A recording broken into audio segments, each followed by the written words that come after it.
Hey everybody. So I snuck out to my little basement back stairwell to try to get a little quiet time and do a little meditation. Oh my gosh, the kitty is with me and she makes my nose itch. Oh, you'll see her in a second. She'll pop up. How's everybody? So I was sitting back here and I was doing my meditation, and I was thinking about patterns and habits and how a lot of what we do in our day is very patternistic, and very habitual. And I think a lot of it we don't even realize we're doing, and not necessarily like our patterns for the day, our schedule, like getting up, making coffee, going to work. Not necessarily our schedule, but more like how we emotionally react to things, or what our thought processes are in response to things. And specifically, because all of these videos are really about dealing with stress and all of these things that we're dealing with right now in our world. I know for me personally, I've done a lot of work trying to repattern my patterns, right? I guess this is the easiest way to say it. Because I did notice a long time ago, and this is part of what yoga does for you and meditation does for you, is it kind of creates this awareness of our patterns of what we do, like how we react and how we respond and how we feel in our heart about things. So a perfect example is for me, and this is one I'm still working with,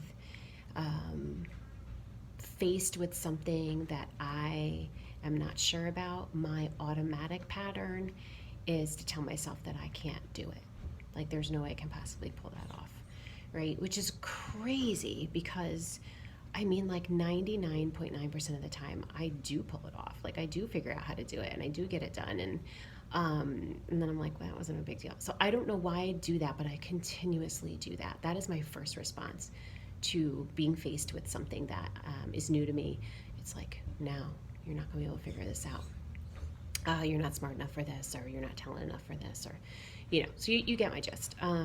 So one of the things that I've learned, though, through yoga, meditation, and stuff, is that a habit, it's just a habit. And if you can create a habit, you can change a habit. And I think a lot of people, we know this based on some of the more tangible habits that we've had that we could change, our eating habits, our some of the more unhealthy coping that we do, maybe smoking cigarettes and drinking alcohol and using some unhealthy techniques to escape and cope. So I think when faced with trying to turn those habits around, that gives us a good example of how you can change a habit. It's really hard and it takes a lot of effort, but you can do it, right? So same way as changing those kind of unhealthy habits is to change the unhealthy habits of that negative self-talk that a lot of us endure on a minute-to-minute basis in our life, right? And I found, so if you have a habit that you want to change, the easiest way, and you guys know this, if you're going to take one coping mechanism or one habit away, you have to replace it with something else, right? So that's the easiest way to get over something, is to just start doing something else instead of that old thing that you were doing. So when it comes to saying, you're I'm a stress eater, right? Which is not healthy. So if I'm stressed out, instead of reaching for something to eat, because I'm not hungry, I'm just stressed. So instead of reaching for something to eat, I'm going to, sit down in meditation, or I'm going to do some yoga, or I'm going to take a walk. Okay. So you can't just say to yourself, I'm just not going to eat, because then you're just going to sit there and suffer. You need to do something else to change the pattern. And then if you continuously do that something else every time, then that something else becomes your new pattern. Right? And so if you replace your old unhealthy habit or pattern with something new and a little healthier for you, and you do that one habit at a time, you can definitely change your life a little bit. You know, you can start doing a lot more healthy things for yourself. And so, you know, I'm speaking to physical habits, but I'm also speaking to emotional and intellectual habits, you know.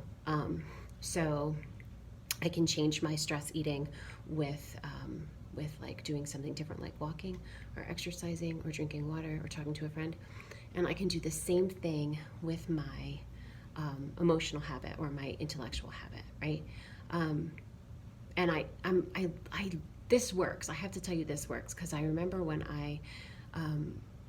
you will train your body to really. I can't explain it. Here, I'm just going to give you an example. So, when I did my yoga training, I had a blanket, like a Mexican, beautiful teal Mexican blanket that I brought with me every day to yoga training, and that was the blanket that I sat on when we did our meditations. That was the blanket I used when we did our yoga. And so I had a lot of experiences with that blanket, feeling very calm, very centered, very positive, you know, because I was doing my yoga training. So every day was like an amazing day in yoga training. So I almost like infused that blanket with like fabulous vibes, right? And because I got into the habit of every time I had that blanket, I was sitting on it and meditating, or I was sitting on it and doing yoga. Now I still have this blanket.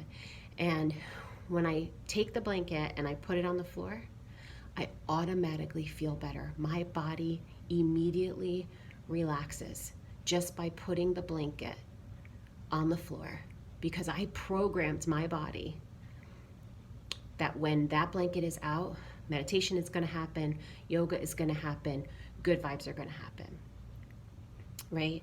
So that's a perfect example of how you can retrain, you can repattern yourself, you can train your brain to, you know, associate different things with feeling good. So what else can I say about that? Meditation is a great tool, but really there's 1,000 tools that you can use. Just remember that if you've got a habit, something that you do, either a physical habit or something that you say to yourself, an emotional habit, you have created space in your life for that habit. That habit lives. It has a hole that it lives in your life. So if you take that habit out, like I'm gonna quit stress eating, you take that habit out, if you don't replace it with something else, you're gonna have a hole in your life, and that's not gonna be good.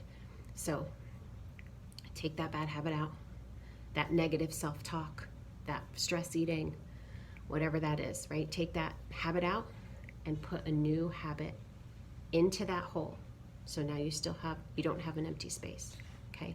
Except now it's a more positive habit. So instead of negative self-talk, I'm gonna infuse my brain with positivity, you know? Of course, you can do that thing that you've never heard of. Of course you can do that. Just because you've never heard of it doesn't mean you can't figure it out, doesn't mean you can't do it. How many times before have you figured it out and done it, right?